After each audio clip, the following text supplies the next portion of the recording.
रायगड जिल्ह्यात वाढत असलेल्या गुन्हेगारी प्रवृत्तीच्या परप्रांतीयांवर कठोर कायदेशीर कारवाई करण्यात यावी यासाठी मनसेच्या वतीनं पेण तालुक्यातील उपविभागीय पोलीस अधिकाऱ्यांना निवेदन देण्यात आले। हे निवेदन मनसेचे रायगड उपजिल्हा अध्यक्ष संदीप ठाकूर यांच्या नेतृत्वात सादर करण्यात आले।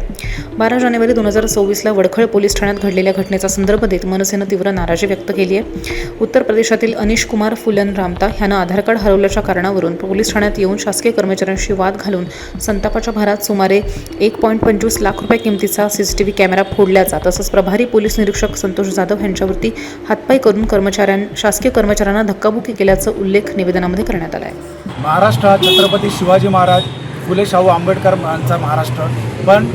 रायगड जिल्ह्यातील जे मुंबईच्या अगदी लागूनच असलेला जिल्हा, या जिल्ह्यामध्ये पेण तालुक्यातील एका कर्तव्यदक्ष असलेल्या अधिकाऱ्यांवर्गांवरती जर एखादा परप्रांतीय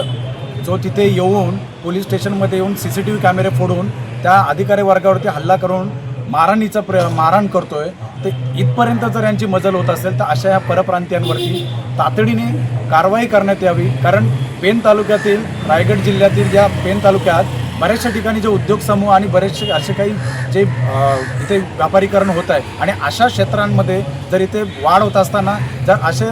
मुजोर UP बिहारचे जे परप्रांतीय वर्ग जर येऊन जर इथं अशा प्रकारचे हल्ले करत असतील आणि अशा प्रकारचा कुठलाही जर याच्यावरती जर हे लोक कुठल्याही प्रकारचं जर